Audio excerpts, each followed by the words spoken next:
Okay, so good morning.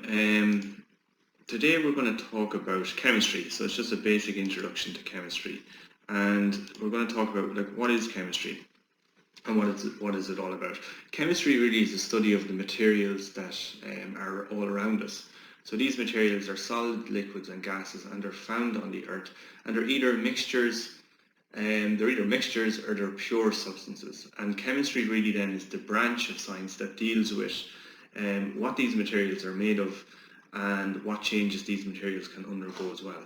So if we think of some of the substances, for example, you have gold, you have copper, you have silver, and then you have other mixtures of substances, which salt, for example, table salt, and you have water as well, which is not just one particular element, it's actually made up of different elements. So that's what chemistry is all about. So pure substances are either compounds or elements. So compounds can be chemically broken down into elements of which they are made. For example, like if we take a common table salt, this is what's known as a compound. It's made up of sodium and it's also made up of chlorine. Now if salt is melted and electricity is passed through it using suitable equipment, the elements sodium and chlorine are formed. So salt, you melt this salt down and you pass a current through it. What will happen is it'll break apart these two atoms and it'll produce sodium and chlorine. And a similar process can happen as well with water. For example, you pass a current strong enough through water and it'll break it up into oxygen and hydrogen. And this is a process that chemists used over the years to actually discover new what are called elements. So for example, sodium and chlorine would be considered two separate elements, the same as oxygen and hydrogen. Now, elements cannot be broken down chemically into simpler substances. There are more than 110 different elements known, and all elements are composed of extremely small particles called atoms. And atoms are composed of a central nucleus and negatively charged subatomic particles called electrons outside the nucleus. And the nucleus of an atom is composed of two types of subatomic particles. So you have what are called protons, which have a positive charge, and you have neutrons, which have no charge. The number of protons in an atom of a particular element is called the atomic number of that element. So just as an example, this here will be like a representation of what atoms look like. So again, you have in the middle, you have this dense core, and it's made up of two what are called subatomic particles. So you have neutrons, which are seen here in a kind of yellow color, and then you have the positively charged protons. Neutrons don't carry any charge, hence their name neutrons.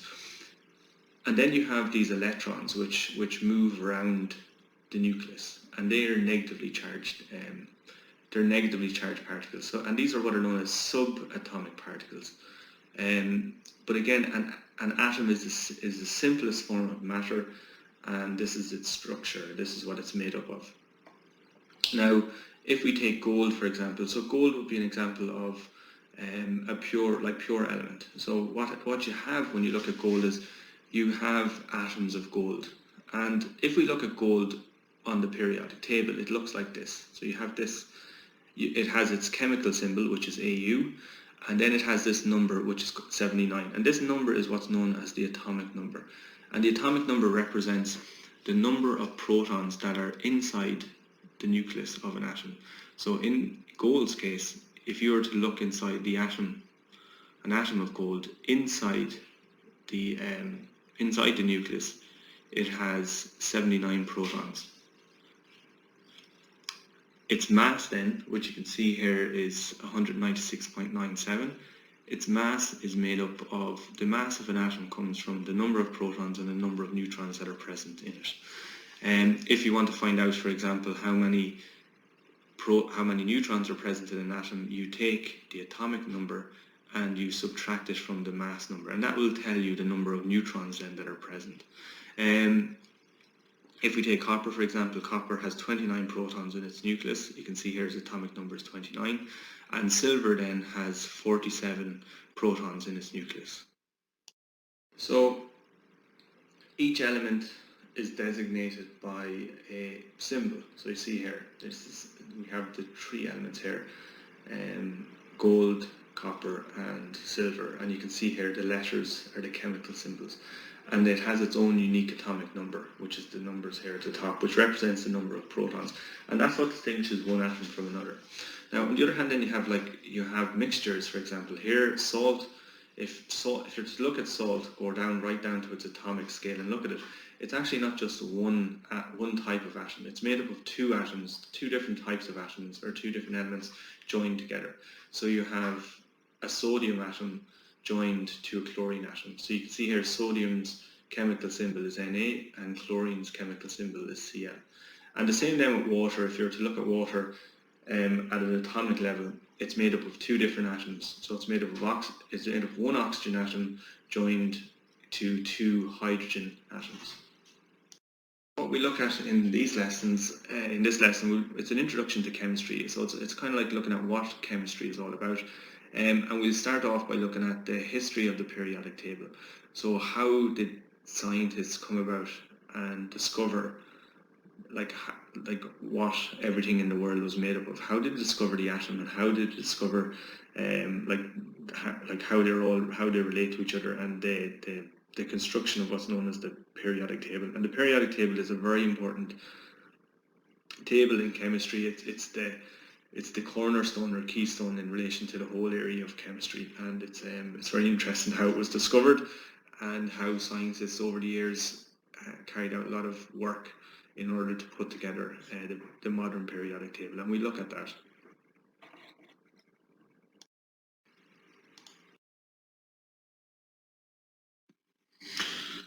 Okay, so what I've done here is I've taken some of the elements of the periodic table, just so that we can look at them in a little bit more detail.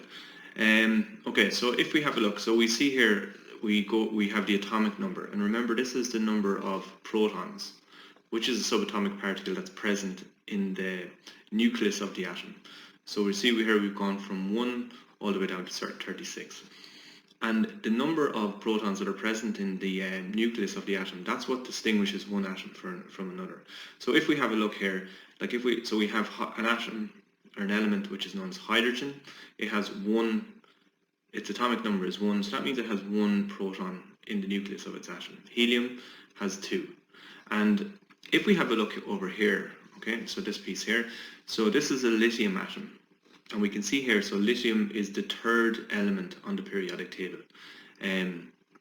Lithium, so its chemical symbol is Li, and we see here that it has 3, its atomic number is 3, so that means that if you were to look inside the nucleus of the atom, it has 3 protons inside the nucleus of the atom. Also as well, the number of protons an element or an atom has also corresponds with the number of electrons that it has. So if it has 3 protons, it also has 3 electrons. So you can see here in this case, lithium has 3 protons in the nucleus and it has 3 electrons present as well.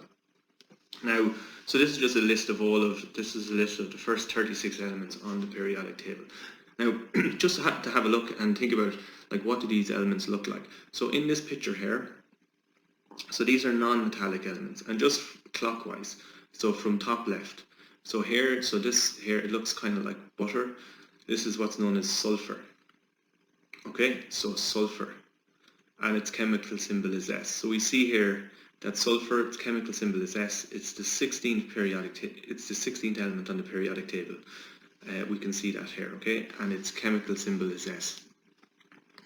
So we have sulfur. Then here beside it in this bottle we have bromine. Here we have phosphorus. We have iodine, and then we have some carbon here as well. So these are all examples of elements. So they're not mixtures, they're just made up of one. If you're to look at like the types of atoms that are present here, we just have one type of atom present in each of these samples. If we have a look then down here, so we have some what are known as metallic elements. So the piece of jewelry is made of silver. Okay, so this piece of jewelry here, okay, it's made up of silver.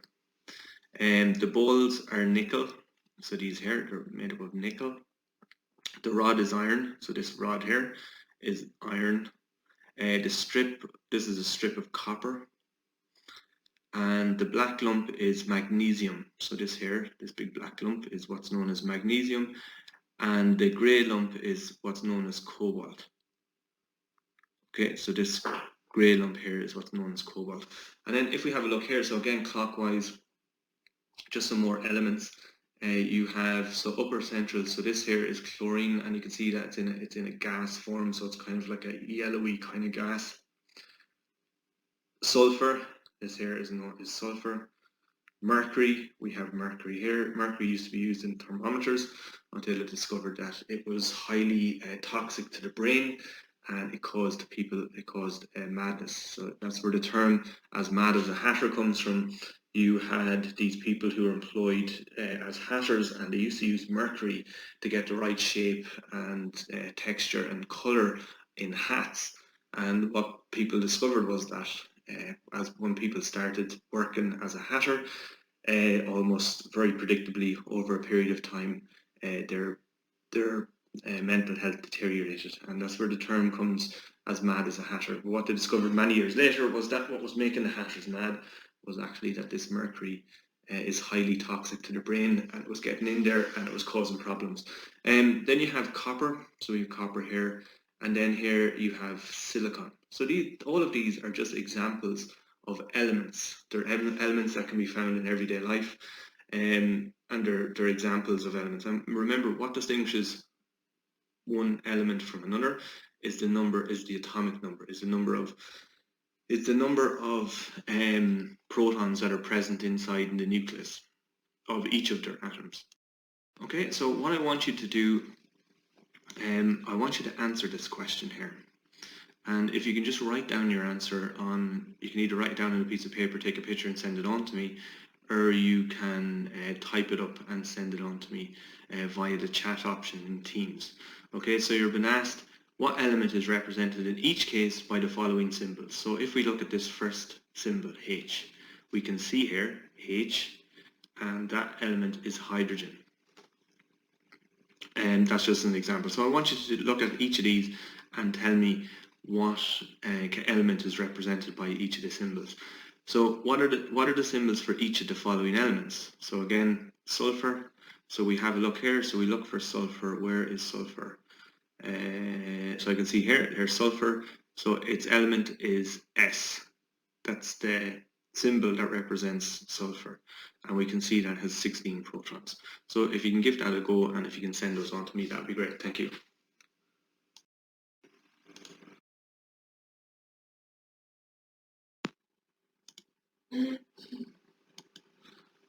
So the idea of the element has been developed over a long period of time, and it can actually be traced back as far as 450 BC, back to the ancient Greek times. So we have this guy here, Empedocles, and he defined elements as the basic substance from which all other materials are made, and this is back as far back as 450 BC before Christ. Empedocles stated that there are 4 elements. So the 4 elements that he talked about were earth, air, fire, and water. So he talked about earth, air, fire, and water. So earth, air, fire, and water. Now, we know today that Earth is made up, the Earth is not just one element, it's made up of it's a very complicated element. If we think about air, for example, air is actually made up of nitrogen, oxygen, CO2, and H2O. Okay, so it's not just one element, but it's a collection of elements. And fire is a process as opposed to an element. And water then is actually made up of 2 elements, H2O. But we can see here where, even as far back as 450 BC, humans were trying to develop this idea of what is everything made up of. And if you think about from Empedocles' point of view, when you're to look around, when he was to look around during his time, so he would have seen a lot of land, to earth, then you have the air, and you have fire, which would have been like an important process for him, and there would have been water as well. So you can see that, you know, there was an attempt back then to start to try and make sense of the world around us. Okay, and it was really the starting phase of chemistry as far back as 450 BC. So this would have been about 450 BC. Okay, and then if we kind of go forward a little bit, so roughly 1661 AD, we have this guy here, Robert Boyle, and he actually started to develop a more sophisticated view of you know, what elements actually were. So in 1661 AD, Boyle defined an element as a substance that cannot be broken down into simpler material. So it's a substance, Robert talks about it being a substance that cannot be broken down into simpler materials. Now we know today, in today's world, you know, the atom is made up of, you have your protons and your neutrons in the middle, and then around this then you have your electrons. Okay, so you have your subatomic particles. So the atom, okay, the fundamental part of what everything is made up of, can be physically broken down into simpler substance. Now he regarded compounds as combinations of particular elements which could be formed from and broken down into these elements. So what he means by that, he's really starting to talk about, you know, basic compounds. So again, like the example that we talked about already, if you take salt, it's made up of two elements. It's made up of sodium and chlorine, and you can actually split these. You can melt down the salt, pass some electricity through it, and it'll actually split these up into sodium and chlorine. So that's what he's talking about there. So he regarded compounds as combinations of particular elements which could be formed from and broken down into these elements. So he was starting again, we're going from 450 BC to 1661 AD, and again we're getting a more refined definition or understanding of what is it that makes up everything, the materials that we see around us every day.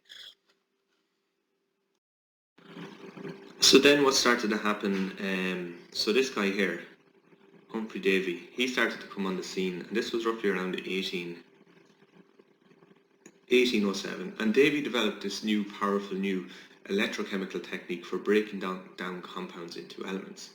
So actually in 1807 he what's called electrolyzed. So what that means is, it's just like what I've been talking about here. If we take salt, melt it down, and we put electricity through it, it lyses, or it breaks the salt down into its constituent parts, namely sodium and chlorine. Now this technique was developed by Humphrey Davy, and it really started to kickstart the discovery of a lot of the elements that we know now in the periodic table. So in 1807 he electrolyzed a moist sample of potassium hydroxide. And what he produced small pieces of a shiny metal, potassium, which rapidly burst into lilac flames. So he was able to take this substance, potassium hydroxide, and he was able to put electricity through it, and he found that he broke it down into two substances. And if we think about what does potassium hydroxide look like? So potassium, its chemical symbol is K, and then it's attached onto this hydroxide, an oxygen and a hydrogen bonded together. So what happens is he was able to split this apart, and he got potassium. Produced on its own, and this is like a shiny substance, and it's very, very reactive. And what actually happened was this material, it burst into flames. Okay, but essentially what he'd done there, he had taken this material, which is a compound, and he had split the compound up into two separate parts. And this really this whole process started to spearhead the discovery of individual atoms, or individual elements. So essentially what Humphrey Davy had discovered was a way to take everyday substances and start to break them down into their constituent elements. And this was great because it allowed chemists at the time to start to discover lots of these new elements. Now, soon after he isolated the potassium hydroxide, isolated potassium from the potassium hydroxide, he actually done this one then as well. So he was able to take common salt, and he was able to do just like what I was talking about. He was able to break it down into its constituent parts, into sodium and chlorine. And in 1808 he isolated the elements barium, strontium, calcium and magnesium. So this really kind of kick-started the whole process of the discovery of the elements. And with the discovery of the elements, then scientists, chemists at the time then were trying to figure out, like, what's the relationship between all the different types of elements? How can order be put on all of these newly discovered elements? This is kind of like what we're going to start to look at now as well. With the discovery of all of these individual elements and a way to actually separate these compounds into their elements, humans started to amass a huge amount of individual elements. And then the question started to come, how do we organize and arrange all of these elements in a way that makes sense and is logical, and that we can try and understand what is the pattern that's underlying in relation to these fundamental elements that make up everything that we see in the world around us.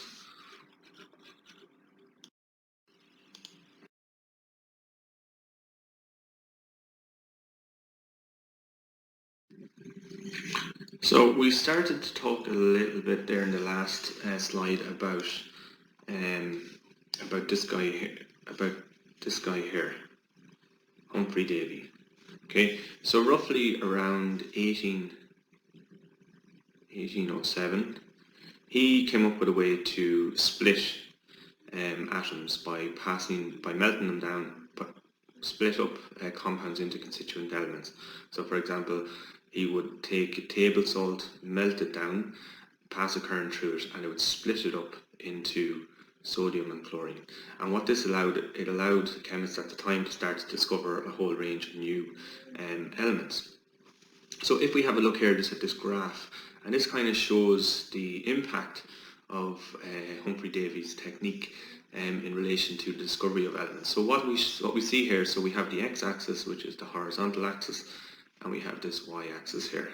Okay, and what we can see is that,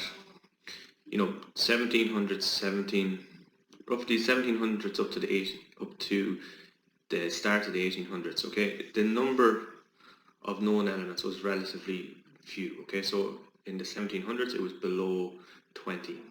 Now what we can see here is that at the start of the 18th century, okay, this number started to gradually increase, but then we can see it just starts to rocket up.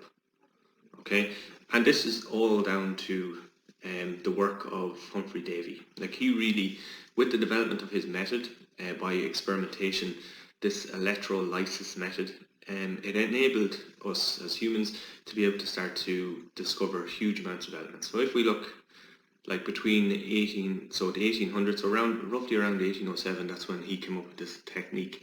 And we can see here that it skyrocketed, that we have a whole range. We've up on over 100 elements today discovered, so we have. And this is all down to this guy here and his technique that he developed.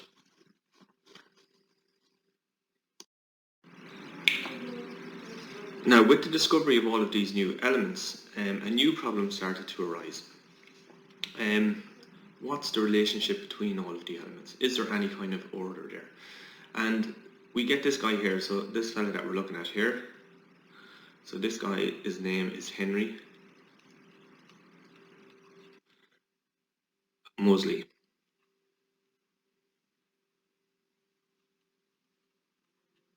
So Henry Moseley. So roughly around 1913, he developed this technique. So what he used X-rays, and this is kind of the apparatus that he used here. And I'm not going to go into it in much detail, but just to give you an idea of the general gist of what happens. So roughly around 1913, Moseley found by using X-rays that the atomic nucleus of each element had a characteristic positive charge. So remember we talked about the atom.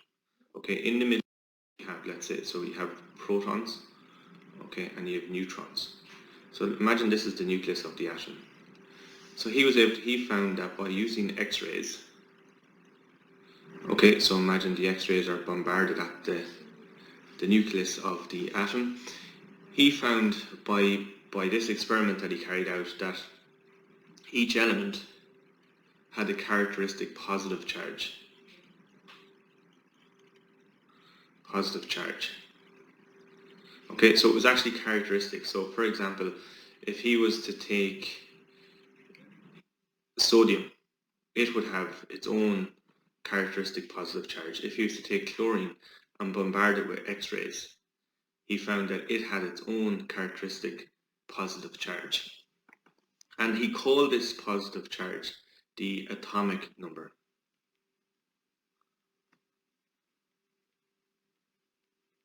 So he called it the atomic number.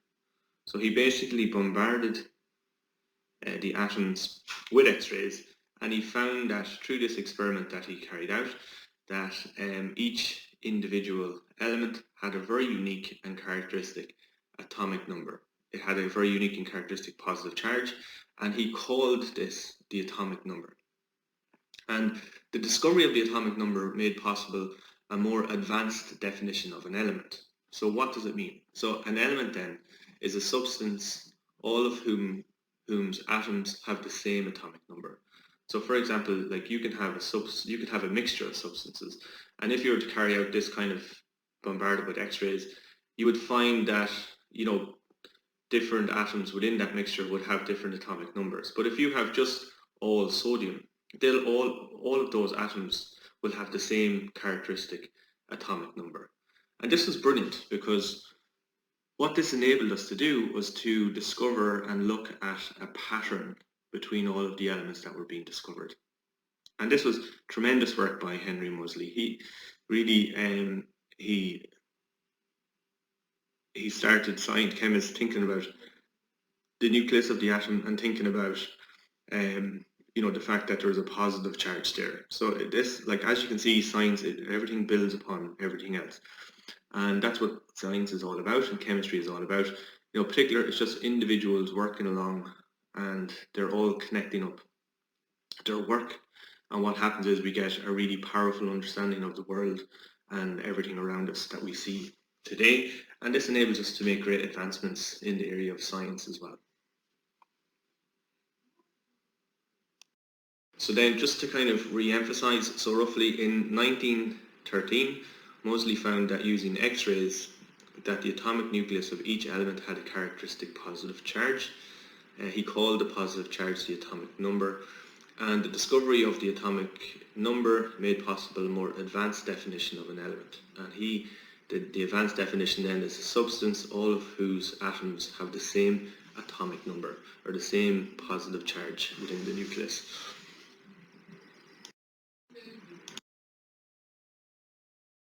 So what I'd like you to do then is to have a look at these questions here.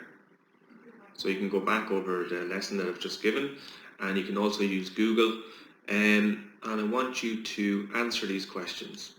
And if you can answer the questions, so you can type them up or write them, take a picture, and if you send them on to me then via the Teams chat option, that would be great. So just give these questions a go. So we have 1, 2, 3, 4, 5 questions, and it'll just help to embed the learning that we've just done. So give them a go, answer them, and then send them back to me. Thank you.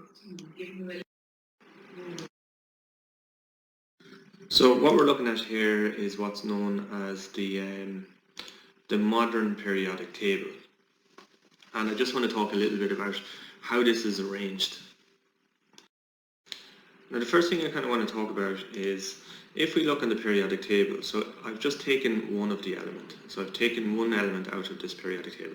So you can see here that it's arranged, there's loads of boxes that are all arranged together. Now inside each box represents an individual element. Now if we look down here at chlorine, for example, so chlorine here. Now we can see So there's a bit of information here. So we have this here is what's known as the atomic number. So okay, so this here is what's known as the atomic number.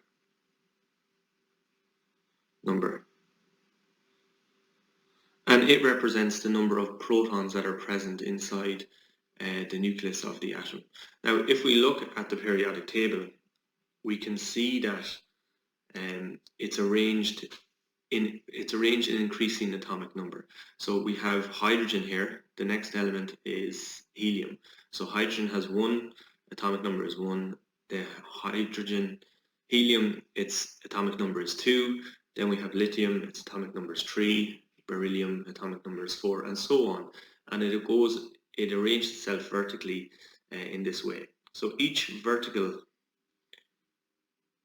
horizontal arrangement of these elements is what's known as a period, and it goes in increasing atomic number. So as the atomic number increases, that's the arrangement we have going from left to right as we work through the periodic table. Then if we have a look then further on the periodic table, so that's the periods from left to right, the horizontal arrangement of the elements. Then if we notice here, so we can see here that we have what are called groups. So the vertical columns are the groups. So if we have a look here, so we have a vertical arrangement here. So lithium, sodium, potassium. Okay, these are all arranged vertically, and these are what's known as groups. So these elements, lithium, sodium and potassium, are part of group 1. And elements that are arranged in this way in vertical columns, they have similar chemical properties to each other. We have 8 main groups. So we have group 1, group 2, group 3, group 4, group 5, group 6 and group 7, and then you have group 8 here. So all of these elements that are arranged in these vertical columns, they have similar chemical properties to each other, and there's 8 main groups that are present on the periodic table.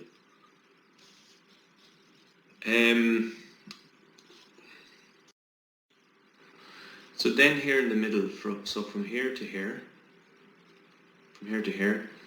these are what are known as the D block groups. So D block groups, or D block group. And within D block group you have the vertical columns, and these are what are known as subgroups. So for example here you have a subgroup of copper, silver and gold, and these are this is known as the copper subgroup.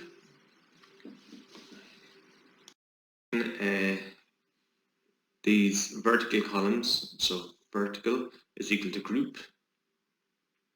Okay, there's 8 main groups. And then horizontal, let's say if you're moving across this way, so horizontal is equal to period. Okay, these are known as periods. Then the other one thing then to kind of mention here on the periodic table then is and I'll just get my pointer a sec. So we have this kind of stepped line here. So this stepped line here, what this does is it separates metals from non-metals from each other. So the elements on the left hand side, so the elements over here, for example, are metals, while the elements that are on the right hand side here are what are known as non-metals. Now some of the elements, so for example silicon here and germanium, these have some properties that are similar to metals and other properties that are non-metals. So some of these that are right on the line, for example, like silicon and germanium, they have properties that are similar to metals and non-metals. So they can be very similar to each other. But broadly speaking, on the left-hand side of the line, these are all classified as metals. On the right-hand side, these are classified as non-metals. So let's think about it. So vertical columns are groups. Horizontal rows are what are called periods. Groups of elements the elements that are in the groups have similar chemical properties to each other. Within the middle then here you have this group, which is known as the D block group, and then within the D block group you have these subgroups. In this case you have copper, silver and gold, and these are known as the copper subgroup. Then if you look at the individual, like each individual element on the periodic table, it has a box. Inside the box you have this number at the top. For example, in chlorine it's 17. This is called the atomic number, and it represents the number of protons that are present in each of the elements. And then here, the number at the bottom is the relative atomic mass, and you have the chemical symbol. And the periodic table is arranged by increasing atomic number. So as you go from left to right and you start to move down through the periodic table, the number of protons that are present in each of the atoms increases. It goes from 1, as we can see, right down to 103 down here. So this is just a way that chemists have, this is the modern periodic table. Now it took quite a bit of work in order for chemists over the years to be able to have this periodic table and to be able to make sense of the number of elements that we have that make up everything around us. And that's what I want to look at over the next couple of slides. I want to look at just the history of how was the periodic table developed and how. So first of all, they started to discover the elements, and then they had the task of trying to order the elements, and that's what we want to look at. So there was a lot of trial and error that happened, and like today we're lucky in that we have the modern periodic table and we can build upon and use it in chemistry to make sense of some of the elements that we see around us.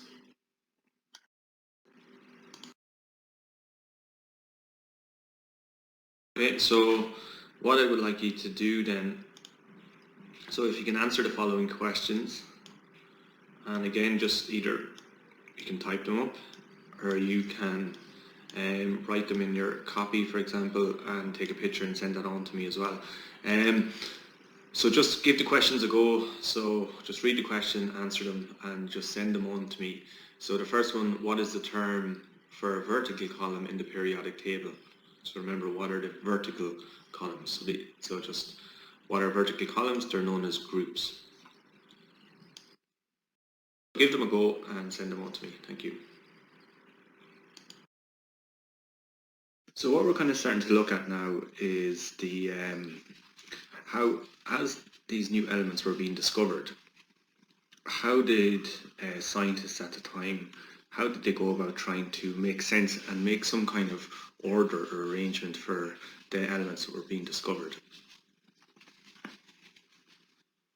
And one such guy who worked on this was this guy here, Johann Dobner.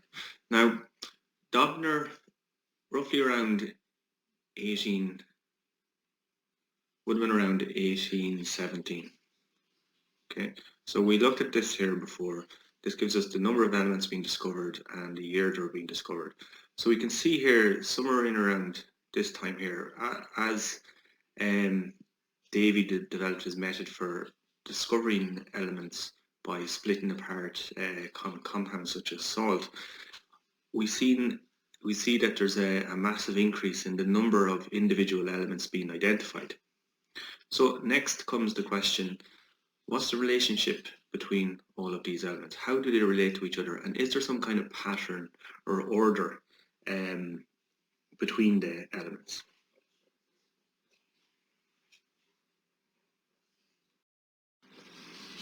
And one such idea that was developed was by this guy. And what he said is, so back in 1817, Dobner suggested that elements should fit together in groups of 3 called triads. So if we have a look here, so if we think about, so Dobner suggested this idea of what are called triads. So triads, T-R-I-A-D-S. So for example, here are examples of what Dobner referred to as triads. So we see there that we have elements that are grouped in 3s. So lithium, sodium and potassium, for example. Now, the elements in a triad would have similar chemical properties, and the atomic weights of the middle element would be midway between the other two elements. So if we have a look here, so lithium, sodium and potassium, these are group 1 elements, and we can see, like if we look at the modern periodic table, we know that they have similar chemical properties because they're in the same group. Now, what Dobner was suggesting was that, like, what they had available to them at the time was the mass, okay? And what he suggested was that they're in groups of 3, and you would have had, let's say, a middle element, which in this case is sodium, and then you have 2 other elements either side of that in relation to their mass. So if we have a look here, so we can see that lithium has a mass of 6.9, sodium comes somewhere in the middle with a mass of 23.0, and then potassium, which has a mass of 39.1. Other examples of triads were chlorine, bromine and iodine. So for example, chlorine, bromine and iodine. So they have, for example, you have bromine is roughly somewhere in the middle in relation to mass, and chlorine and iodine are either side. And again, these would have similar chemical properties to each other. So at the time, Dobner would have been looking at the chemical properties of these particular elements, and that's why he was kind of grouping them together. But then he was also looking at the mass as well, and looking at trying to come up with this idea of what's called the triad. So roughly, the middle element would be midway between the other two. So this middle element here, for example, bromine, is midway between chlorine and iodine in relation to the mass, and then they have similar chemical properties as well. This proposed, and he called this the law of triads. Okay, the law of triads. This was an idea that Dobner put forward to try and make sense of all of these elements that were being discovered and try and get some kind of arrangement or pattern on them. And the proposed law of triads was found to be restricted to only a small number of elements. So what they found is that there's only, it didn't account, like all of the elements didn't follow this pattern. There was only a small number of elements that followed this pattern. And Dobner's observation, Dobner's observation is that the link between different elements that is dependent in some way upon their atomic mass. And this again is very, very important. So he suggested that there's some kind of link, or there's some kind of pattern there in relation to the atomic mass of the elements. And this is very important. He's not completely right in relation to his law of triads, but his idea to start kind of focusing on the mass and starting to look at like the relationship and the difference, and is there a pattern between the mass, was very important, because it was a starting point in relation to the discovery of the modern, or the discovery of the arrangement in relation to the modern periodic table. So science is very much like that. You start off with an idea, okay, and then that idea evolves, and it gets better and better and more refined. Becomes more refined over time, and this is kind of like a way that science works. So people come up with ideas like Dobner, and he puts his ideas forward, and other scientists or other people that are interested in these things that he will be studying, they would look at his ideas and see, does it make sense, and are there any holes or gaps in his ideas? But again, this was back in 1870, and we can see roughly in around this time, when we look at this table here, we can see here in around this time, this is when the discovery of elements started to kick off. So we can see here, as we move from the 1800s to the 2000s, we can see that the number of known elements, the number actually starts to increase. And as the number starts to increase, the focus starts to become on what's the order and what's the relationship between the elements, and is there an order or is there a pattern that we can see and observe. And again, like in the modern periodic table, they have there's a good handle on the relationship between all of these elements. So that was Dobner, and that was his contribution really. His contribution was that there's some kind of relationship between the masses of elements. And this is very, very important, because it helped to structure the thinking of scientists and chemists who came after him, which again, really, like what science is about moving towards understanding the truth And again, as we move closer and closer to this understanding of the truth, our ideas become more refined and they're more accurate in relation to what they're trying to describe.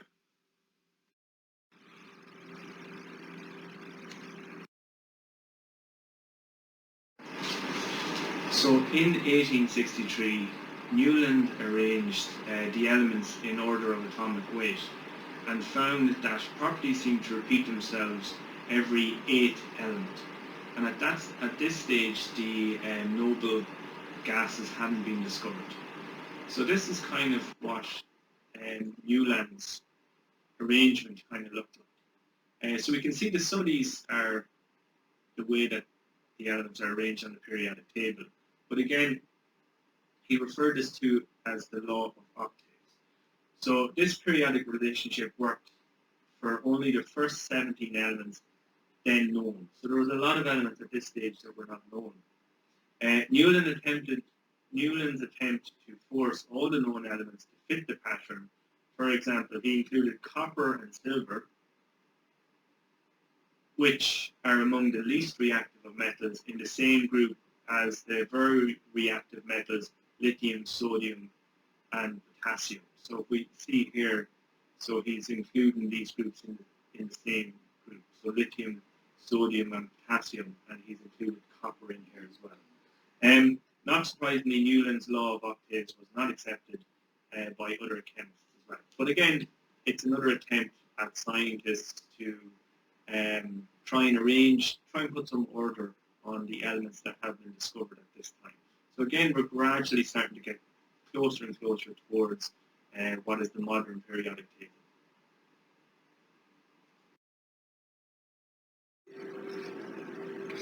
So what I want to start looking at now is this guy called Dmitri Mendeleev.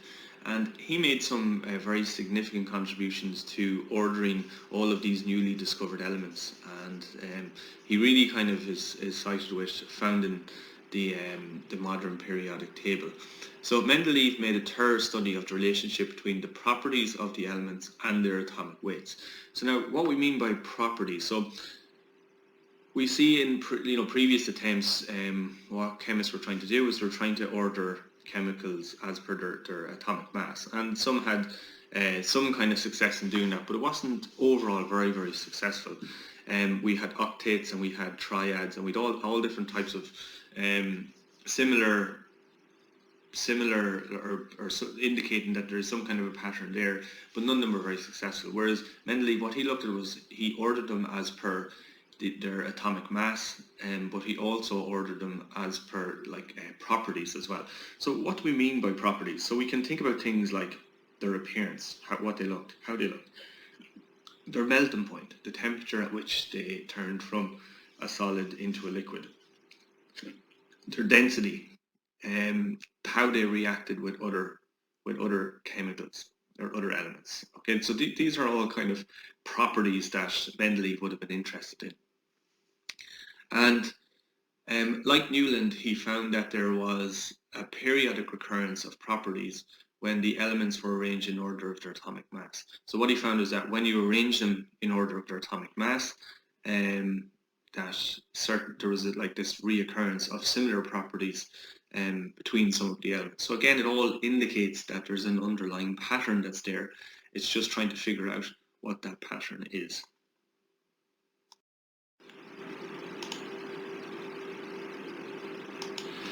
So Mendeleev, he actually he published a periodic table roughly in about 1869. And it looked something like this here. So in his 1869 published, he listed separately in subgroup elements such as copper and silver, whose properties did not fit in with those in the main group. So if we have a look here, we see here that he has clearly put in main groups like so. And then down here he has created these subgroups. So subgroups. Okay, and then this would be the main group here. So we can see here that we have hydrogen, lithium, and sodium, which all have similar chemical properties to each other. But also as well within this group, he has listed copper.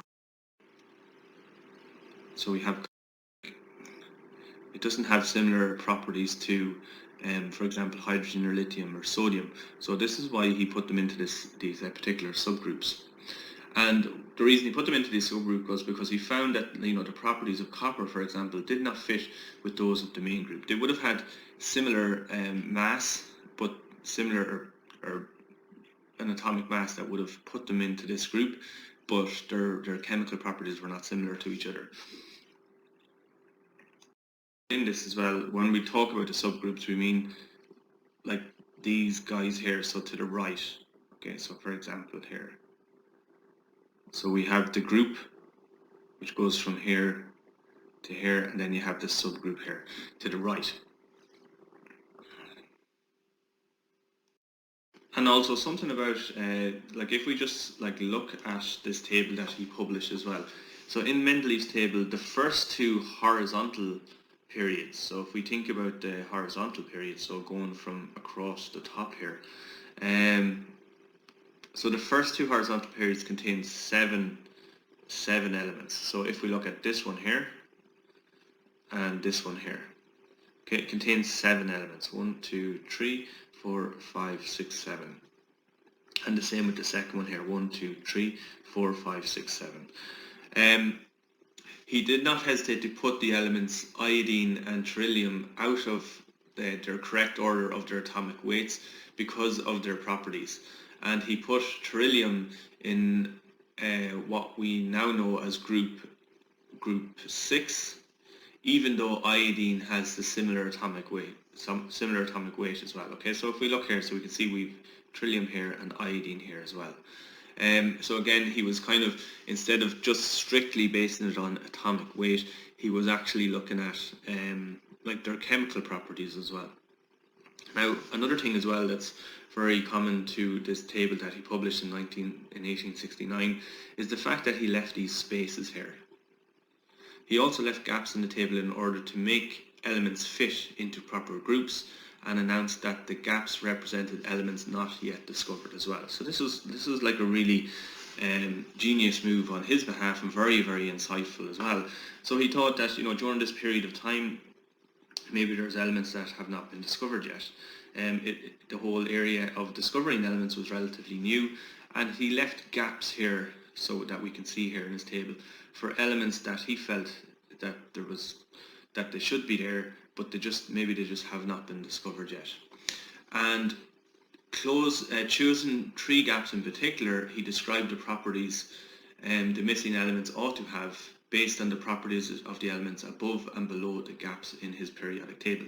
So not only was he able to kind of say, okay, so within this group 2, for example, we're missing an element here, and we're also missing an element here in the subgroup, because he knew the properties of the elements above and below this missing element. He was able to kind of make predictions as well about the properties and the reactivity, for example, of those particular missing elements as well. And this really indicates the power of the periodic table and the power of putting things into order. If you can understand how one element behaves, and it's very similar to other elements, and it's very similar to an unknown element that's yet to be found, you can kind of start to make predictions as well. And that's what science is about. It's about trying to understand the world around us, understand the patterns that are there, and then try and make some predictions as well, or useful predictions. So 3 elements later called gallium, scandium and germanium were soon discovered in 1875, 1879 and 1885 respectively. So he was shown to be right. So he developed this table roughly in about 1869, and the first element that he predicted was discovered in around 1875, and the next one 1879, and then 1885.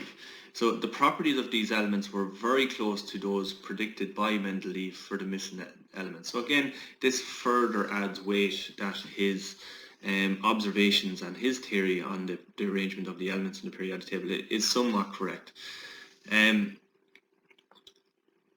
So yeah, so the predictions that he made in relation to these missing elements were shown to be true.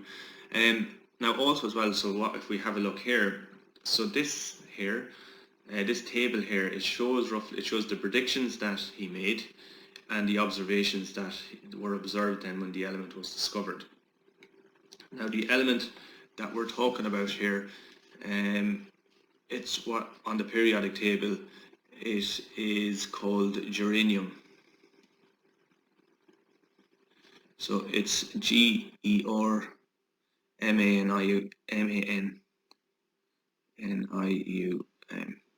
So germanium.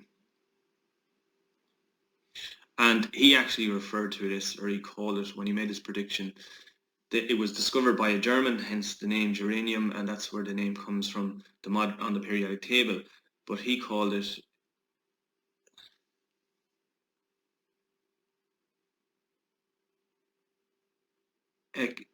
exilium. And he gave it the symbol E. So that's what he called it, but this is, when it was discovered by a German, and he gave it the name beryllium. So these are the predictions. So Mendeley predicted that this element would have an atomic weight of 72, would be a light grey solid, its melting point would be high, its density would be 5.5 grams per cubic centimeter, and it would react with a chloride. He said that it would react with a chloride in this manner. So you'd get one of these atoms would join to 4 chlorine atoms. It would be liquid, so liquid with a boiling point of less than 100 degrees Celsius. So it would be actually liquid, and its density will be 1.9 grams per cubic centimeter. So that's when it reacted with, when it formed what's known as a chloride. And then oxide, so this would be its formula. So you'd have one of these guys attached to 2 oxygen atoms, and the oxide itself would be solid. So he's saying here that would be solid with a density of 4.7 grams per cubic centimeter. So these are the properties, let's say, of the elements that Mendeleev was interested in. And you can see here that when you actually look at the actual observations, you can see that they are quite accurate. So they are in relation to the predictions that he made, which is amazing. Okay, it just shows that it shows the skill and the ability that Mendeleev had in relation to making these predictions.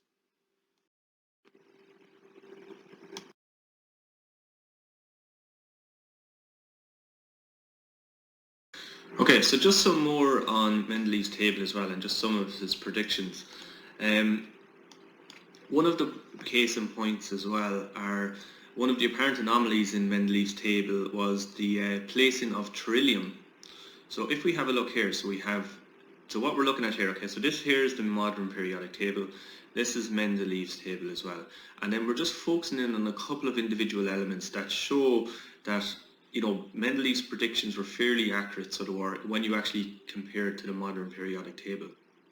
So one of the apparent anomalies in Mendeleev's table was the placing of beryllium. So if we have a look here, so this here is beryllium.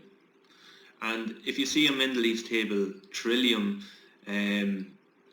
was placed before iodine. Okay, so this is beryllium here. It has a mass of 127.6, and iodine has a mass of 126.9. Okay, so we can see that, like, going by the other order of Mendeleev's table, that beryllium should be put after iodine. Okay, but he actually, in fact, he put it in this arrangement here.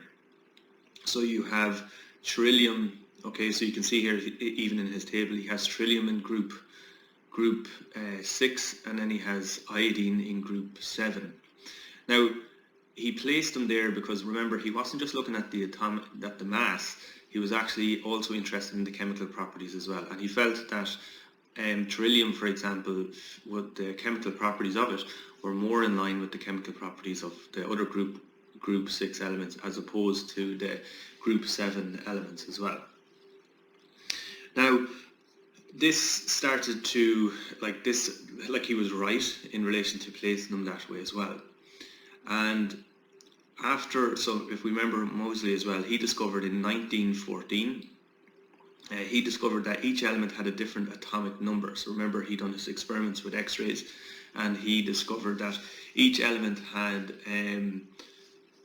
like had a particular atomic number, or a number associated with its atomic number. So each element had a different atomic number, and that's what orders the modern periodic table, is the atomic number of each of the elements. Now we can see then, if we look here at the bottom, so we can see that the atomic number of trillium is 52 and the atomic number of iodine is 53. So what that means is that trillium actually has 52 protons in its nucleus, and iodine has 53 protons in its nucleus. So that makes sense. So this is the way that the modern periodic table is ordered, even though the masses are different. So trillium, for example, has a mass of 127.6 and iodine has a mass of 126.9. And we can see here that trillium actually has more protons in its nucleus than iodine has. Therefore, going in modern terms, going by the atomic number, trillium actually does come before iodine on the periodic table, even though trillium has a bigger mass than iodine has. So again, it strengthens Mendeleev's table here, as we can see that he's placing like the pattern that he's shown is much more accurate than some of his predecessors. But just even if we just have a look, so if we have a look, so this here is the modern periodic table, and this was his predictions as well.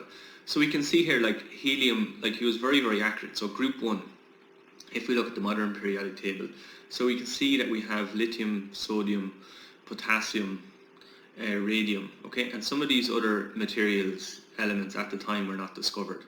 So we can see here that like his predictions, if you compare, so group 1 with group 1, very, very accurate. Group 2 with group 2, and again, not all of the elements were discovered at the time that that Mendeleev was making this table. But we can see here that the predictions were very, very, very accurate, and at the time they hadn't discovered the noble gases, but we can see here that Mendeleev made a massive contribution to the development of what we now have as the modern periodic table.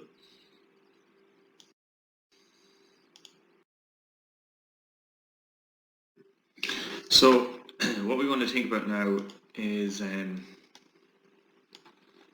just like some of the the comparison of Mendeleev's periodic table versus the modern periodic table as well.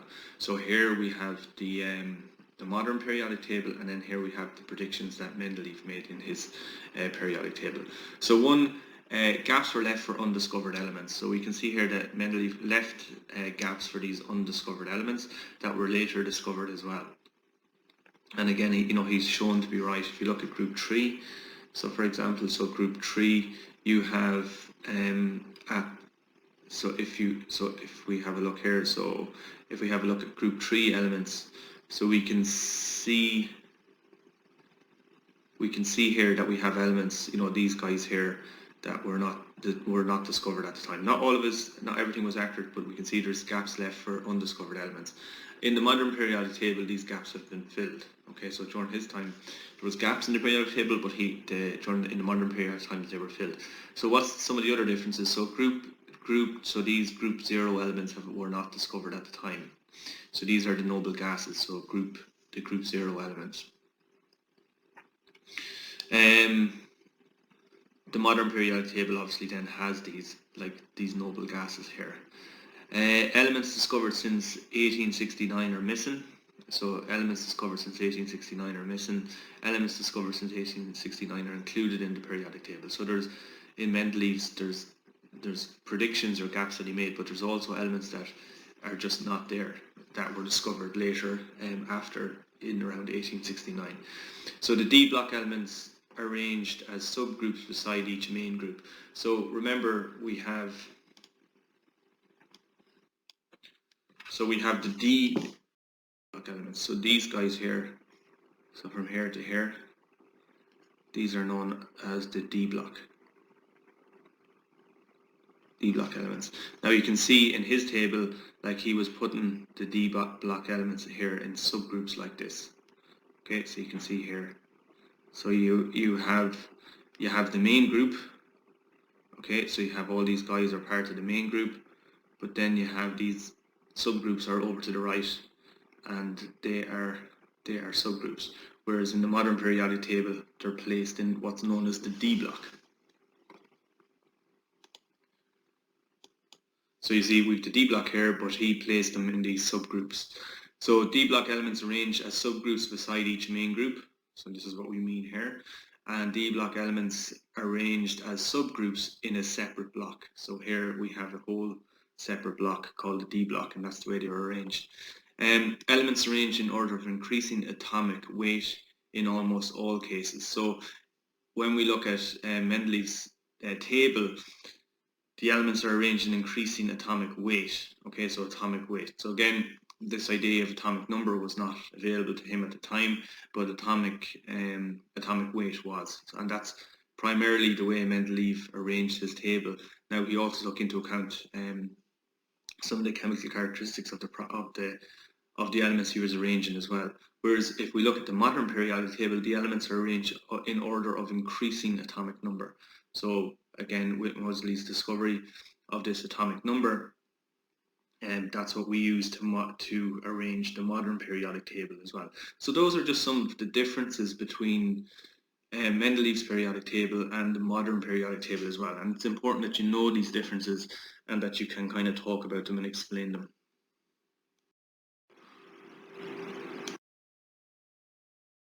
So just what I want you to do now is to answer the following questions.